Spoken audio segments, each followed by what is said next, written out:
Hello, good afternoon to the beautiful by nature Turks and Caicos Islands. Welcome to Genfo, the program that's put on by the Department of Gender Affairs within the Ministry of Home Affairs. It is Men's Health Month, and we'd like to say, gentlemen, start your engines, but ensure you check your oil, you check yourself, you make sure that we're in good working order. Because of the fact that generally, men's health is impacted in a different way than women. We are more likely to suffer the consequences of non-communicable diseases, hypertension, diabetes, heart challenges, cardiovascular issues. We are 3 times more or less, less likely to seek help.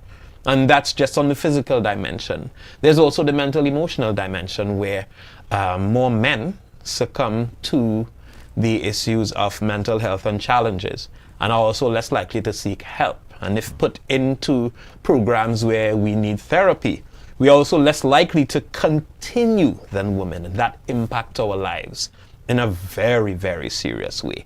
Good afternoon to not just my department and my ministry, but also our partners in the Ministry of Health, the Health Promotion and Advocacy Unit. Hi, good afternoon, ladies and gentlemen. Thank you very much for collaborating with us, and thank you for working together with us towards the best goals of men's health. Today, our guest is none other than Mr. Tinashe Masango, and we're going to have a discussion this afternoon that treats with our theme, looking at health as a legacy concern, solid mind, solid body, and intentions. Yes? Okay. Thank you very much for joining us. Yeah, pleasure's all mine. Pleasure's all mine. One of the things that we have been privy to as it relates to research is that health-seeking behaviors in men is very different from women. Women from an early age, young girls, you are taught a different relationship with health, whether it's because of menstruation, because of traditional ideas of staying healthy and checking in. A lot of areas of women's health have been normalized, yes? And behaviors and behavior patterns that bring more positive health results are part of normalcy. Everybody goes to a gynecologist. You have public health communication on checking for breast cancer and cervical cancer. That has not been the case with men. Yeah. What impact do you think, or have you seen that has had on men within the community? Well, I suppose in mental health, the biggest issue that we can talk about is the suicide issue for men in particular. In the whole world, for men under the age of 40, it's the #1 cause of death for men under the age of 40 is suicide. So it goes to show us that there are no habits that have been created by men in terms of discussing their mental health or their psychological and emotional well-being. And as such, if they don't create those habits, they don't seek help. And if they don't seek help, it unfortunately tends to kind of result in them look into things such as completing suicide. How important is this habit, in terms of looking at men's health, from the mental health, emotional health standpoint? Yeah. So habit forming is everything. So essentially what you said when you were describing how women treat their health is that they formed habits, and these habits became acceptable amongst themselves. Because when something becomes a habit, you don't even have to think about it. You just know that this is something that I have to do. Right. Now, unfortunately for us, it's the complete opposite in terms of the kind of habits that we tend to form. The kind of habits that men tend to form are actually more destructive habits. So how we would deal with our emotional and kind of psychological well-being would be to turn to drink and drugs, which are things, unfortunately, that would make our mental health even far worse. Right. So if we are able to kind of get to a position where, first of all, we start to have the conversation as men openly, without being made to feel like you're being weak by speaking about such things, because that's always the thing that tends to kind of come up. I remember at some point my brother once said a comment to me, and he said, "Tinashe, you know something? Depression is a luxury." That's what he said. Depression is a luxury. So of course, me working in the work that I work in, I said to him, "Listen, man, you can't really say things like that, because it's those type of things that make men feel like I can't reach out to someone when I'm struggling and speak about the problems I'm having, the hope that maybe somebody will be able to help them. So it's not a choice, it's not a luxury that somebody's choosing to be depressed. It's someone letting you know that, listen, I've got to a point of being overwhelmed. We're not robots, we are human beings. Indeed. So there's only just so much that we can tolerate. And it's always even that connection and that comparison between kind of mental health and physical health. Unfortunately, we're bad at all of it, right? So it's true. So whether it's our physical health, now we're seeing kind of this whole issue now with diabetes in men, right? Where it's not getting any better, right? It's getting far worse. And the only reason why it's starting to become spoken about is because it's starting to affect the bedroom, right? Right. So that's when it starts to become an issue. That's when it becomes an issue. If it starts to, but by the time it starts to affect the bedroom, it's already kind of too late. You've got many problems at that point. But we need to be speaking about these things well before. We need to be kind of educating our boys from the time they're young, the same way that you described women would do with girls when they reach certain ages. Whether it's issues around hygiene, whether it's about menstruation, whether it's issues around weight or anything, we need to be doing literally the same thing with the boys. Yeah. So the impact of the mental, emotional dimension on the physical is profound. Yes. Because of the fact that, they were saying, as a man thinketh, so is he. Absolutely.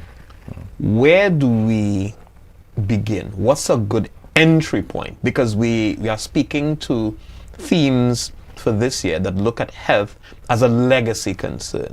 We're all concerned with legacy. What do we pass on from one generation to the other? Yeah. We're worried about wealth. We're worried about the physical things. We're worried about the house. We're worried about that. But we don't look at the fact that positive habits, and you mentioned habits, and habit is a critical linchpin. But what's the entry point to be able to have that discussion? So I think the entry point is just a person on their own, a man on their own, just to kind of do a bit of an inventory on themselves. And the inventory is very simple. It's, do I love myself, and how do I show myself that I do love myself? Because you find if you were to say you love your son, or you love your daughter, or you love your wife, you would do certain things to make sure that they're happy and they're safe and things are okay. So whether it's eating healthy, whether it's making sure that emotionally they're fine, you're checking up on them. But do you do that for yourself? Right. Is that something where you look for yourself? Because if you do love yourself, then you would make sure that you are kind of taken care of. Then all these things that we're talking about, they do become a priority. If I love myself enough, then I'll make sure that emotionally I'm not putting myself in situations that are going to make it very difficult for me or make me feel very overwhelmed. You understand? Whether it's overworking or whether it's bad relationships or addiction issues, it will show up from my action. Somebody once told me to say, listen, love is a doing word, which is true. It's not about just thinking or feeling it. It's also about what are you going to be doing to show that you actually love yourself. So it has to start with you first. When you then first say that, okay, I do love myself and I show myself love, if we start to talk about legacy, the first thing that children do is they learn by watching, right? So they're watching what you're doing, they're watching how you look after yourself. And when they're seeing that, okay, this is what my father does, then the son is going to try his best to be like his father. Of course, you can then hand over things by actually teaching and coaching, but certainly by showing them, that this is how it's done. It's a big way for children to learn. Tied directly into that are the ideas of masculinity. And a lot of those ideas that we hold are personally injurious. We hurt ourselves as men as part of proving that we're men from a very young age. We have traditions that look at how much we can drink. Yes. And how many partners we can have, and driving our bodies to excess, so that we pass those things on. But there's also the communal element. So in a study that was commissioned about 4 years ago, involving two major universities in the US, Harvard and Morehouse, they looked at the relationship between the communal activity of sharing unhealthy habits, but then having to leave that community to engage in acquiring healthy habits on your own. So we eat giant Sunday dinners together. But when that starts to wear on the body and you get into the territory where you've put on more than the weight that your body can manage, your body, it becomes hypertensive because your blood pressure is impacted. And then, you know, maybe diabetes is around the corner. How do we combat that particular dynamic where we get together to do all the damaging stuff, but then you're required to do all the repairing and good stuff on your own? How do we overcome that? How do we treat with that? I like that you use the word combat, because it is genuinely a fight. All right. So I went to a boys' high school, right? This is Churchill High School back home in Zimbabwe, and like you said, everything about being masculine was self-destructive for us. So that's what we learned, and that's how we kind of behaved, and that's how we treated ourselves. So I then grew up into this field of then understanding that actually, no, all these things that we've been doing, because I didn't know. I just thought that this is the norm. This is what's expected of me. But then I then grow up and realize that, no, actually, this is harmful. You know, this leads to early death. This leads to a lifestyle where you're miserable, you're suffering, you know, kind of in your lifestyle. So if you want to live a lifestyle that's different, you're going to have to behave different. So I started to do that. All right. So I changed a lot of habits. Right. So whether it was, because I used to smoke quite a bit of marijuana, I then stopped smoking marijuana. Now, marijuana was a communal thing. Right. It's something where we would sit down with the boys, you know, we would share a spliff. And then all of a sudden, and then, well, interestingly, even before I kind of talk about what happened then, some of the guys I hung around with ended up in the same hospitals that I was working, exactly, you know, in mental health hospitals with mental health difficulties, right, because of the things that we would smoke. So I then get to a point where I realized, okay, no, this is not for me, because I know my vulnerabilities. I know from my family that if you smoke this could end up with you being in a hospital, because everybody has kind of their own genetic vulnerabilities, and you need to be aware of what those things are. Absolutely. So here I am now. I then say, guys, I'm not really smoking anymore. So it's true, you know, the boys will be like, what's happened to this guy? What's happening?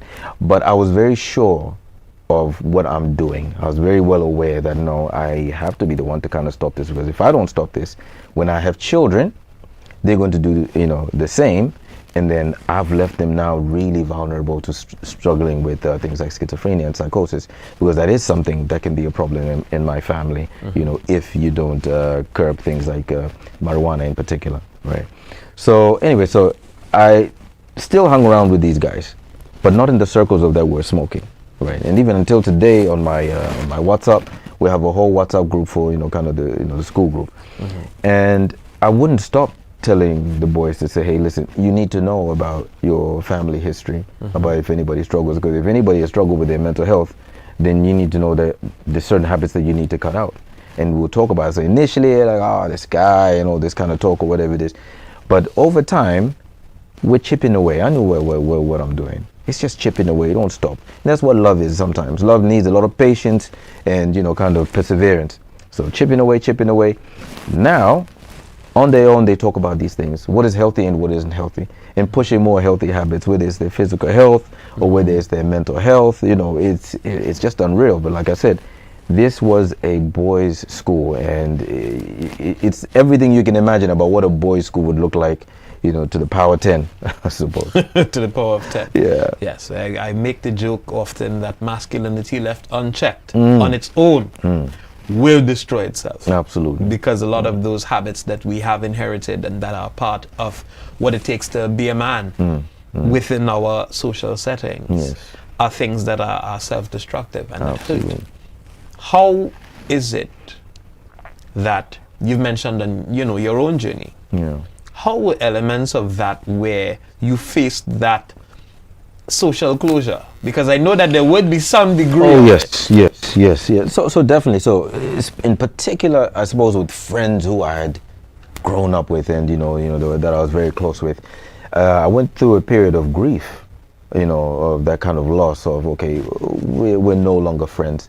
Whether, you know, they've pulled away, or I've had to pull myself away, just knowing that, listen, this is not going to be healthy for me. But what happened over time is that with those links that were broken is I left myself open for much more healthier links, right? So before I know it, I'm meeting friends who, you know, kind of on the same, with the same idea of, listen, we need to start taking care of ourselves. And, you know, it comes back again to this talk about legacy, which is the most important thing. This is something that generally, a big problem that we have, you know, kind of in the Afro-Caribbean, you know, community, where we don't think that many steps ahead. You know, we don't really think about, okay, 50, 60 years from now, you know, what would I like my grandchildren to be like, or what situation would I like them to be like? It's very much maybe as far as our kids, but no further than that, right? But if we start to think that, okay, no, it's not really about that. This is really a long game. It's a very long game. I'm talking about 100, 200 years down the line. And you could be the person, you could be that place where everything just completely changed in your family line or for your people, right? When we start to kind of think that way and we start to kind of put that kind of thinking into our people, that's a huge change for us. You understand? That means every facet of our lives is literally going to change. Yeah. Understandable. When we look at those habits that we ingrain, we speak about the genetic things. We speak about what's hereditary. So we adopt a very, you know, fatalistic idea that this is going to happen anyway. Something has got to take you out anyway. Right, yes. Which is not true. Yeah, especially when it comes to mental health. It is actually not true. So in mental health, we have what we call the biosocial model, right? Which means that you can have biological vulnerabilities to an illness, but it's going to take these social issues, you know, or stresses, you know, kind of in society that are going to lead to this actually coming out, right? So there's no gene that says that this gene is the schizophrenia gene, no, but you'll have a gene that makes you vulnerable to having schizophrenia, right? So like I was explaining to you that I can't smoke marijuana because if I smoke marijuana, that gene, that vulnerability gene is within my family. Okay. Right, so if I find myself smoking it, the chances of me getting schizophrenia become very, very high, or psychotic illness become very, very high. Whereas if I don't, no, the chances remain very, very low because there's nothing to kind of, you know, exacerbate, you know, that illness.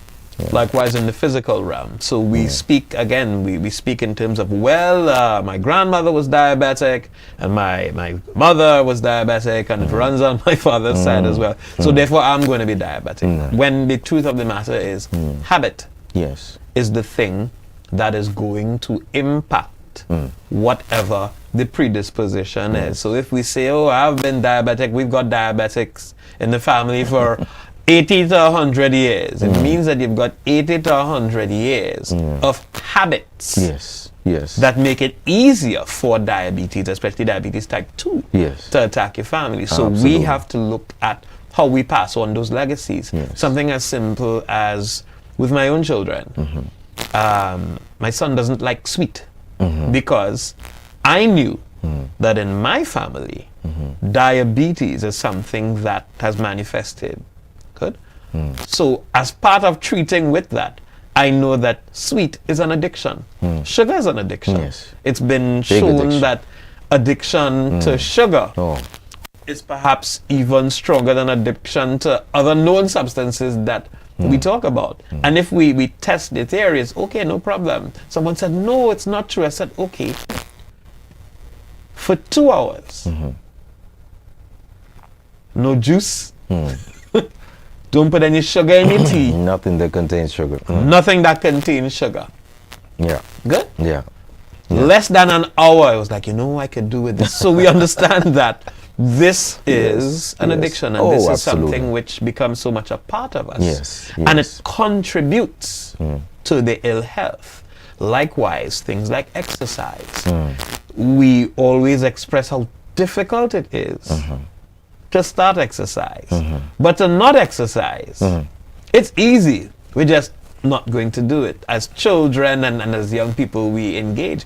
I'm sure all of us started, or most of us started with something athletic, or something playing sports, or some regular body of activity.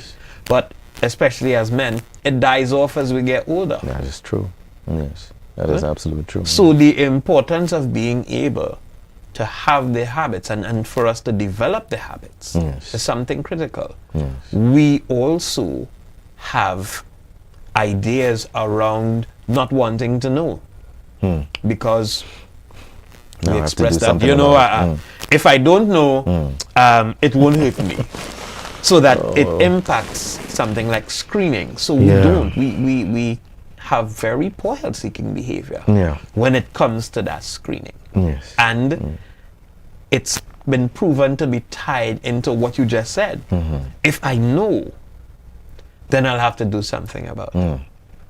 What does that mental emotional bridge look like, moving from I don't want to do it, I don't want to know, to being able to start and then continue, right? What happens within the mind where we're looking at being able to change that trajectory? Yeah, so like you said, with men, it's not a very kind of one approach, I suppose, to be able to do that.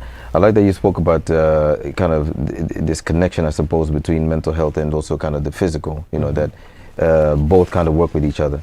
Now, how we look at it in my field is this, is that if sometimes you can't get somebody to think in a certain way, right, you can encourage them to act in a certain way, right? So if I can't get you to say, listen, maybe you're struggling with certain type of anxieties, but the anxieties lead you to behave in a certain way, I don't start with the thoughts around the anxiety. I actually start with just changing the behaviors. So something as simple as taking baby steps. All right, just once a day, I'm just asking you just to take a walk for 5 or 10 minutes, just once a day. Something very simple, you know, to get you onto kind of the rung on the ladder, let's just say that, and they continue to do that. That starts to do something that we call building mastery, which means that when they do that, it seems like it's a simple task, but that feel-good factor that they get from that, right, makes them want to have more and more challenges, which becomes exactly what it is that it's the fear of doing something that's going to be challenging.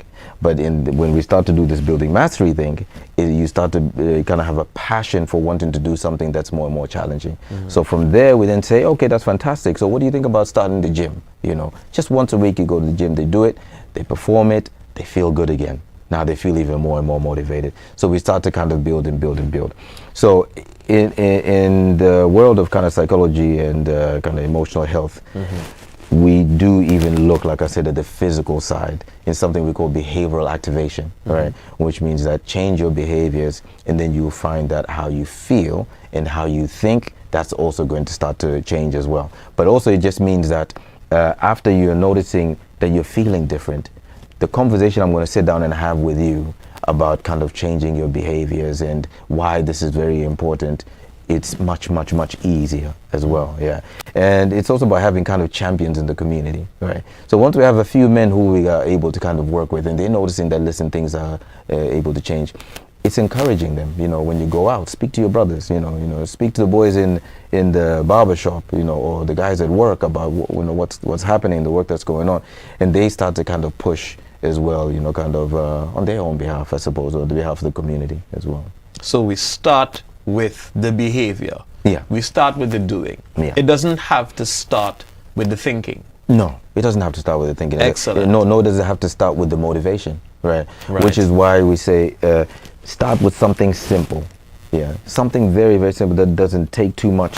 That is what's going to build the motivation. Let's do the things. Let's start with the walk. So I'm hoping that all the men in the communities, church communities, geographic communities, those who are around young boys, let's start, because of the fact that all it takes is getting that simple action going. Absolutely. For the guys who have been ill, who have had something happen, it's never too late to start. Yes. Yeah. Yes. So it's about making sure that we start with the action. Let's get the action going. If your mind is worrying you, start with the body. Absolutely. Because we spoke to the idea of developing these habits. Yes. Because habit is stronger than motivation. Because you may not feel like it.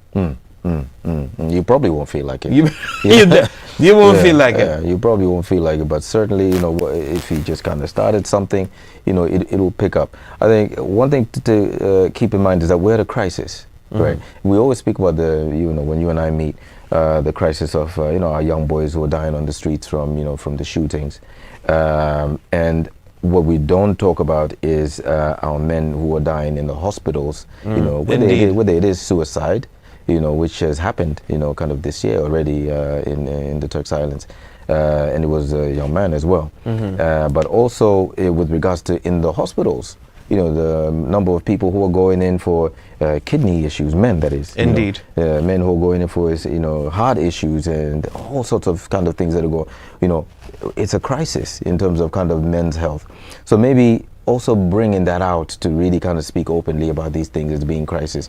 And I purposely spoke about diabetes and its effect, kind of on erectile dysfunction, for the reason that, there might be some people out there who, don't know this.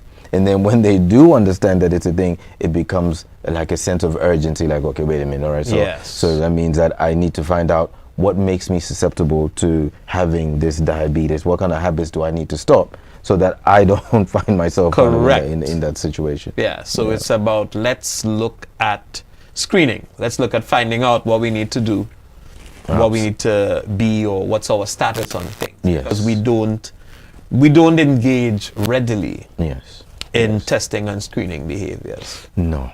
Good. No. Oh, by the way, gentlemen, when you get to a particular age, you need to make sure that you do your tests for prostate cancer. And it would be remiss of me not to let you know that the digital rectal examination is not the only way that's available to test, because I know that is a deterrent. It's an issue. It's an issue. Yes, we know it's an issue. Yes, All right, there's a retinal exam that you can do that looks at it.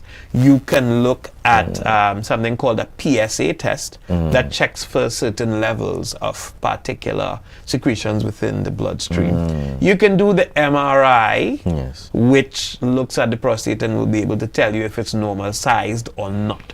So don't worry about that particular one. There are a number of ways, so you don't have an excuse.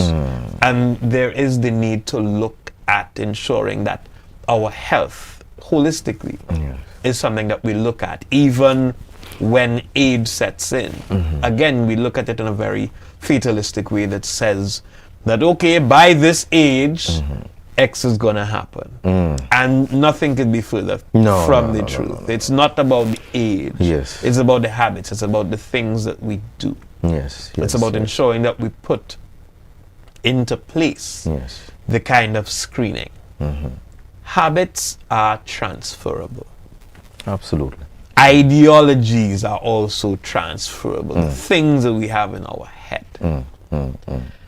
And we have to be careful that we don't pass on harmful mental ideas and constructs onto our young men. Absolutely. Back in the day in the UK, when they had what we called asylums, right? This is back like in the 70s, in particular 60s, 70s. What they would do is they would put anybody with a mental health difficulty in these asylums. They would also put people who had learning difficulties kind of in these asylums. And what they started to notice is that people would start to mimic each other's behaviors. So in particular, when they got in there very young, they would leave there and you would think that maybe this person actually suffers with something like schizophrenia when they don't, when everything has been learned behavior, right? And we actually see it today with parents maybe who may be struggling with a mental health problem that was never looked into. And then you find that the child has certain behaviors that are very similar to the parent that actually mimic a mental health difficulty as well, right? That goes to show how influential how we behave is, kind of on our children. Absolutely. They watch, they learn, and they do, right? So, I've got a friend of mine, who works with us here at the Elephant Rooms called Monica. And I absolutely love how Monica is like with her family when it comes to, the eating habits and nutrition, right? It seems strict to people on the outside when you're thinking that, okay, you eat absolutely anything. right? But no, you know, for the kids, they absolutely love it. So eating things like fruit, not drinking things like juice or soda. Yeah. You know, children actually loving to drink water. This is normal, you know, for children to be able to do that. And what that would mean for these children kind of growing up, and what that means actually for, like you said, for the legacy, for their children and their children's children, you know, getting to live longer, getting to have kind of a good emotional, you know, kind of and psychological, you know, kind of health. And that starts just from a parent. It doesn't have to be both parents, even if it's just that one parent who decides to say, no, something needs to change. And I need to change my habits and then teach my kids, you know, these habits.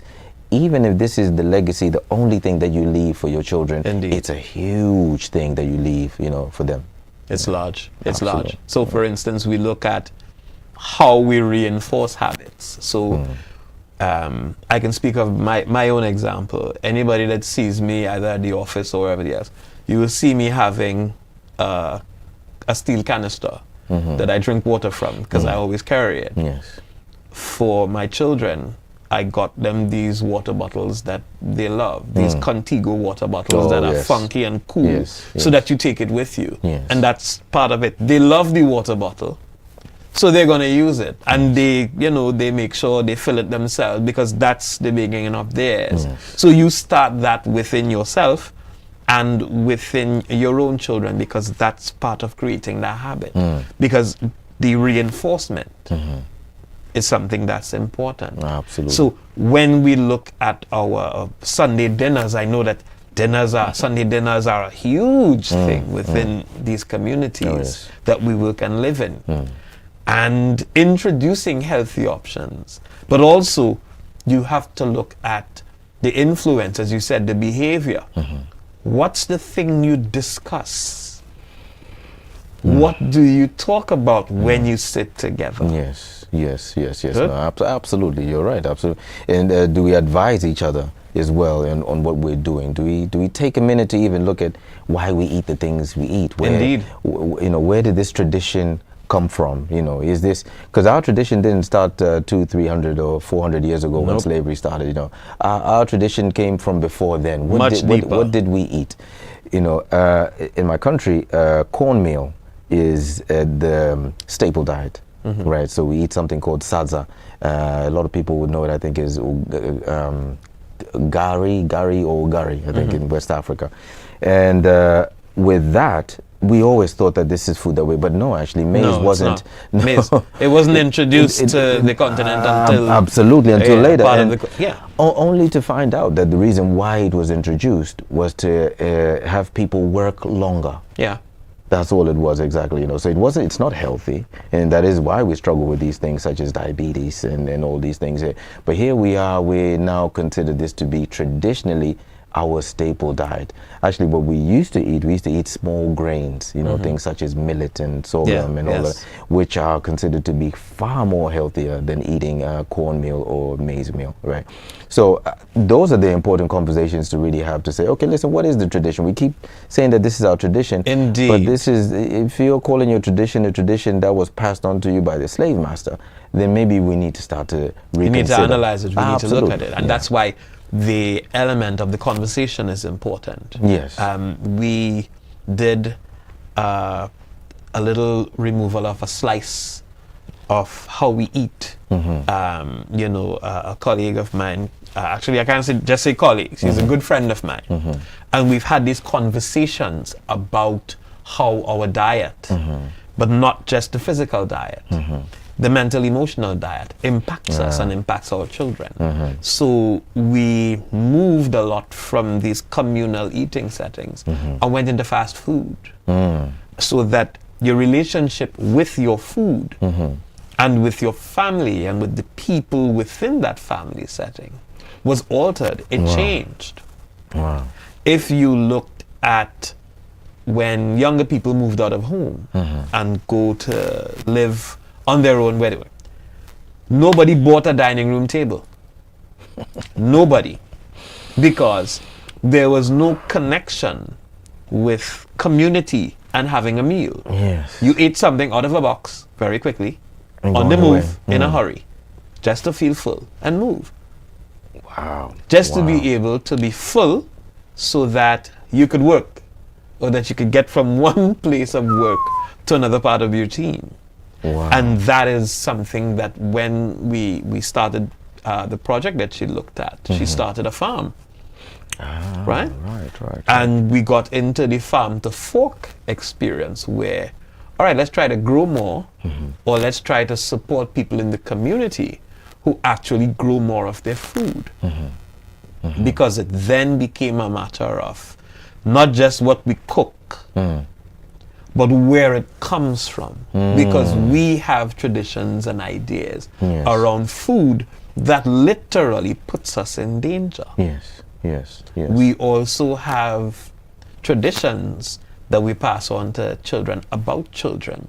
So we look at a child being obese, and there is no fun in a child being overweight.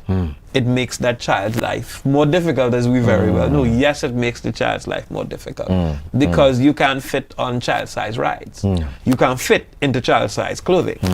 You can't engage in the fun running around and stuff that children do, which we look at where more children are doing less movement and playing video games and being influenced to become old people before they're young people. Yes. And when we look at how that goes from the farm to fork experience, it's like going to market was something that you did with your children, where I came from, because it taught you what to buy. It taught you what looked good. You looked at your produce and you touched it and you know what was ripe as opposed to what was green. And that influenced what you then ate. Because you knew that if those bananas look yellow but the stems are green, there's no way that it's ripe. So you shouldn't eat it. Because most likely, if the skin is yellow, it's been sprayed with something. A chemical component has been added that's going to affect you later on. So that entire experience, from taking the communal work to the market or where we get our food, coming in, cleaning, washing, knowing that this is ready, this is not ready, preparing it, and yes, this goes across the divide of if you can and can't cook. Because I know gentlemen, we know that men, once you get into cooking, you cook well. And that even the women in your family start looking at you like, oh, you cook. Good.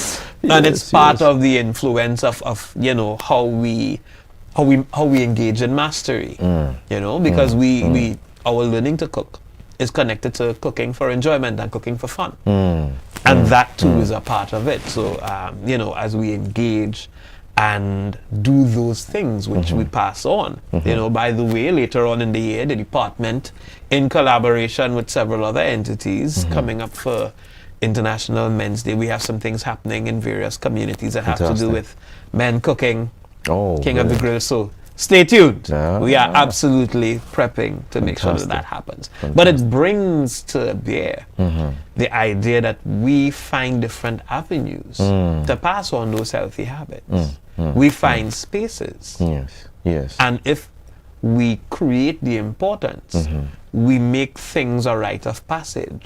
You know, by the age of so and so, young boys need to know how to prepare a meal and how to prepare a healthy meal. Because we also have habits that can be utilized as part of growing healthy behaviors. Every man I know who likes to cook, regardless of where you are in the entire Western Hemisphere, you like to grill. I'm guilty as charged. We like to grill. So that's part of being able to pass on a healthy legacy. It's a means and it's a habit. So we can utilize that to have the young men learn and, you know, compete, because part of that masculinity is competition as well. So we are able to introduce and ingrain those things. Wow. I never thought about what you just said then about how we lost this sense of community through fast food. I just never linked those two things together, but you couldn't be more right. It's a part of it. It's a strong part of it. It's a huge part. You know, like say there's many facets that kind of you know, have led to these issues that we have, and that's why everything has to be attacked from all these kind of different spaces. But that is a big thing. that you just said, that everything became fast food. That's capitalism. The loneliest place I lived in the world is one of the most populated places in the world, which was London, right? The city of London has everybody from everywhere, but you feel lonely, and that's because that same thing. It's all about capitalism, the rat race. Everybody's rushing, fast food central, right? Everything you want there is there, fast food, right? But there's no time to sit down ever, as a community. And that's something, to be honest, when I first came to Turks, I was really kind of looking forward to. That like you said, Sunday dinner, but it doesn't seem to happen as much. People used to live in like a communal area, where mom and dad's house is a yard. I think they go in yes. Mom and dad's house is there. The sons are here with their wives, and everybody's together. But even that as well seems to be something that's actually just kind of splitting. And whenever we talk about kind of mental health and psychology, it's all about connection. Indeed it is. Yeah, it is all about connection. First of all, connection with the self, and then connection with those who are closest to you, I suppose, whether it's your children, your family, and of course in the wider world. You understand? That is literally what's going to keep us healthy. That's what we're working to be able to do. Now, if we're working against that, if everything that we're doing, whether it's the fast food, whatever it is working against that, then you can't expect that, our emotional and psychological well-being will be okay too. Yeah. Indeed, indeed. I will say, though, that where I've traveled to the wider realms of the Turks and Caicos Islands and the family islands, and there is that sense of community that's stronger than where we're located here in Provo. Yeah. So it means that wider community, people in the family islands, ensure that your family members, when they move here, they don't lose that sense of community. So you have to help, you have to come in, you have to make sure they either come home or you come to them and create that, because isolation is a part of what does damage for men, especially because we are socialized into, you got to be a man, and you got to be the man. You don't just be a man, you got to be the man. And being the man means that you create habits that are not just damaging to you communally, but they're damaging to you individually. So you will hide yourself. So for instance, we're often guilty of, if we don't feel okay, whether it's physically or mentally, emotionally, we don't reach out. Yeah, we don't. You're absolutely right. So we've got to make sure, community of men, I say check your team. Yes. They can hashtag it, check your team. Yes. Call your brother. Call your, I don't know, whether it's your biological brother, your brother from school, your brother from church, your brother. Call your brothers. Make a little phone tree. Because the day that you don't do that check-in, could be the day that your brother needs you most. Absolutely. Yeah, I saw something amazing, just literally probably just yesterday. It was a video of a swimmer. So it's not synchronized swimming as such, because it's an individual who's doing it by herself.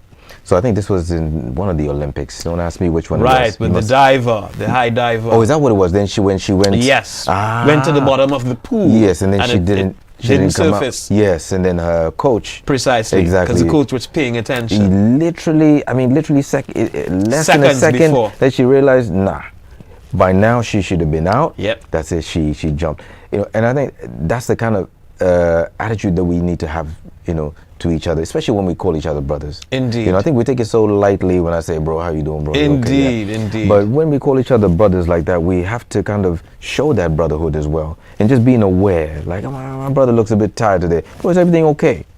How's everything going? So when you're asking that, you kind of have to mean what you're saying, so that even if it's a matter of that, you can give him an ear or you can give him advice. Indeed. You understand, you're that person. But that's something that men don't usually get. And you were talking about being isolated.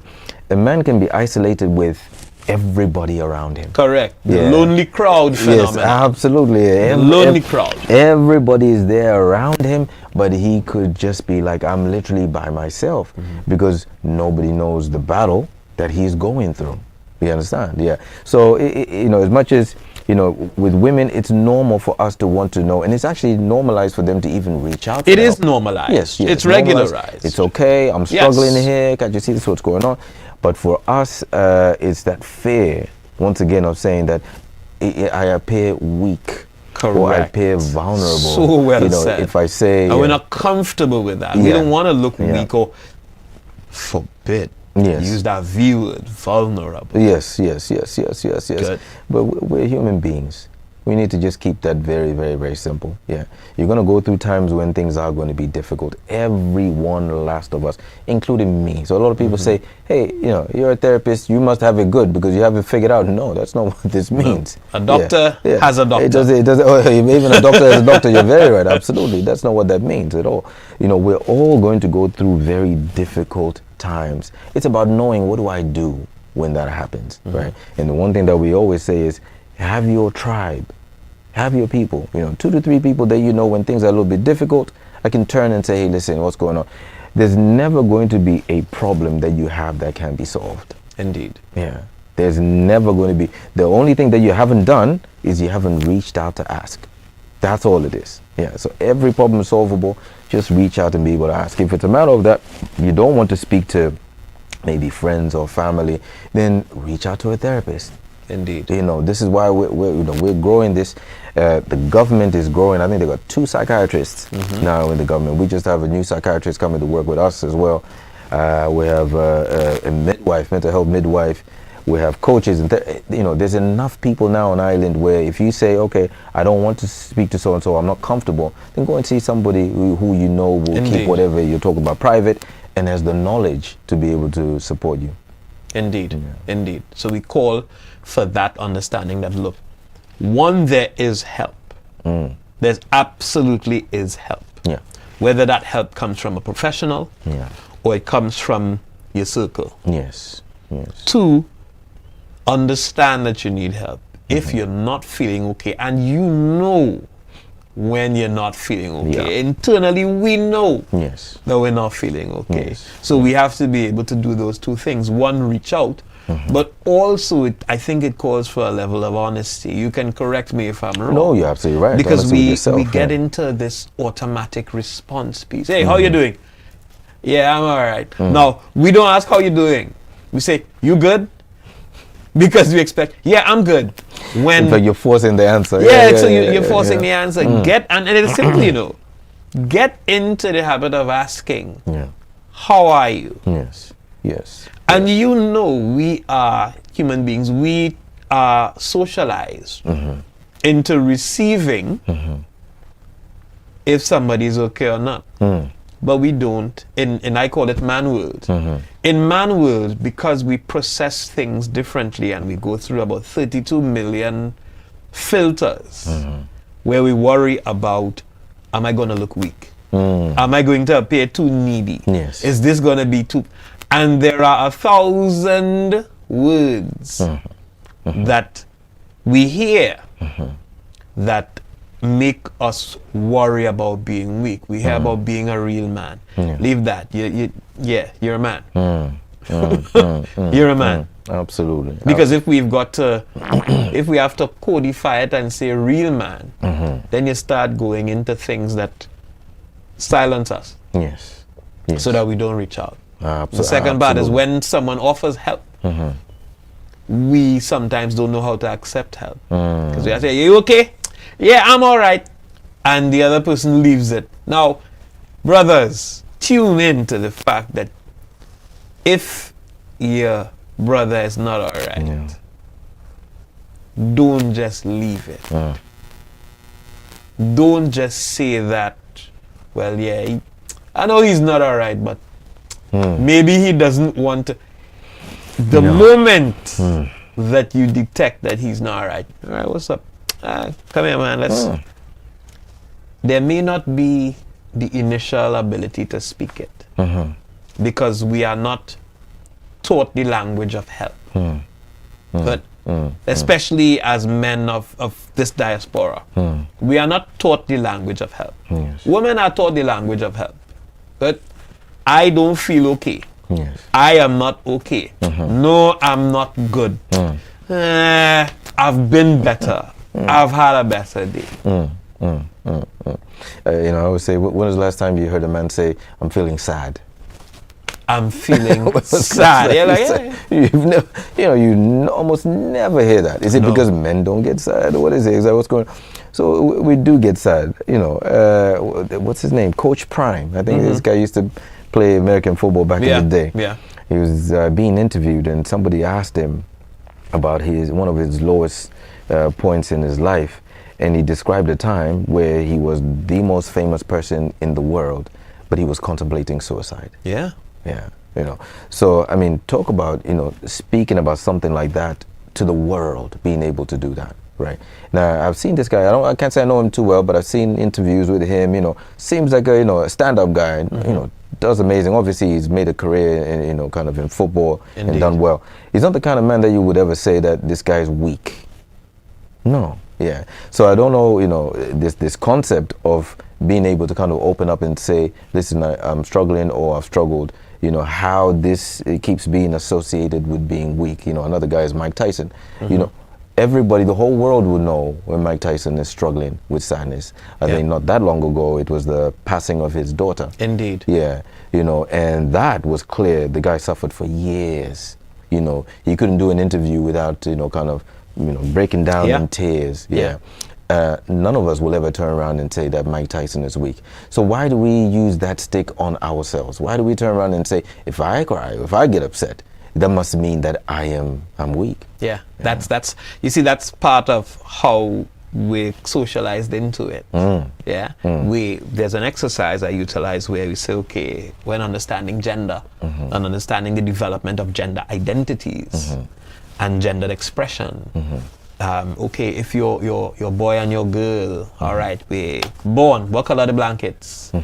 This color for boys, this color for girls. There's no biological reason for it. You just associate this color and that color. Said, okay, they get older, they start going about the place and they fall down. What do you say to that young boy when he falls down? What do you say to the girl when she falls down? You're more likely to say to the girl, "Oh, no, princess, yes." To the boy, okay. Like, get up, hey, get up. What are you? You're a girl. And then you get older, they have conflicts. Man. They send them to school with other children. Yes. And if you see there's a fight, or you know there's evidence of a fight, with your boys, it's, did you win? With your girls, it's, who hit my child? Yeah, we're going to the school tomorrow. We're going to the school tomorrow because we need to know it. So we teach different responses and we reinforce it about keeping it in, hold it, don't let it go. That's right. So all those things are how we socialize ideas of what weakness is. When you're simply allowing one child to explore the element of emotion and to express how they feel when things happen. And you're encouraging the other one to close it. Even the idea of profession. There are professions where we look at it as weak because if your boy child ever dares to think about going there, you'll slap him back across the line of gender. If your girl tries to go across, you say, she'll grow out of it. So that we reinforce even how we respond to it. And we continue to put those things into gendered frames to the point where they become damaging. Yes, absolutely. If we treated our girls the way we treat our boys, we would label it exactly what it should be labeled, which is traumatic. Precisely. Yeah, because there's two sides to trauma. Apart from what somebody does or says, kind of says to you, it's also what they don't do for you. It's the support that doesn't kind of show up. Indeed. So for the girls, it would be, for women or girls who've been through, sexual assault and things like that. It's the act that happened, but more so the people who never believed me, or the people who never kind of supported me through it. Yeah.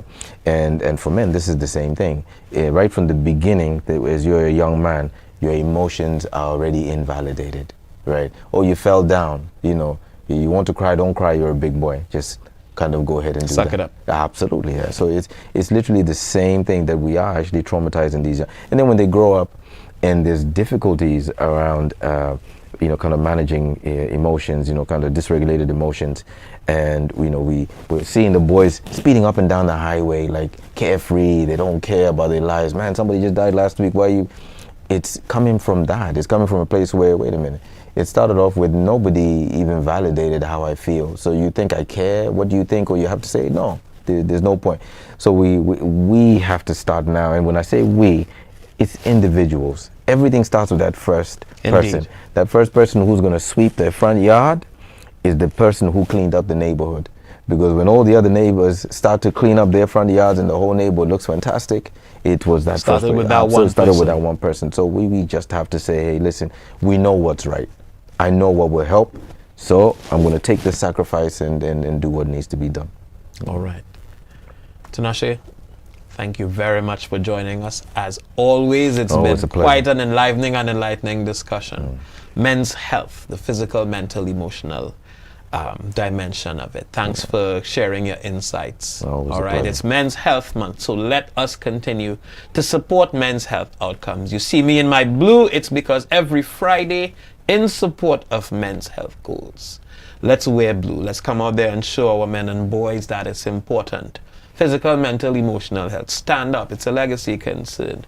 Happy bodies, happy minds. From emotion to ability to intention. Let's ensure that we successfully support our men and boys as they go for their health goals. This has been Genfo. Thank you for joining us. Enjoy the rest of your evening.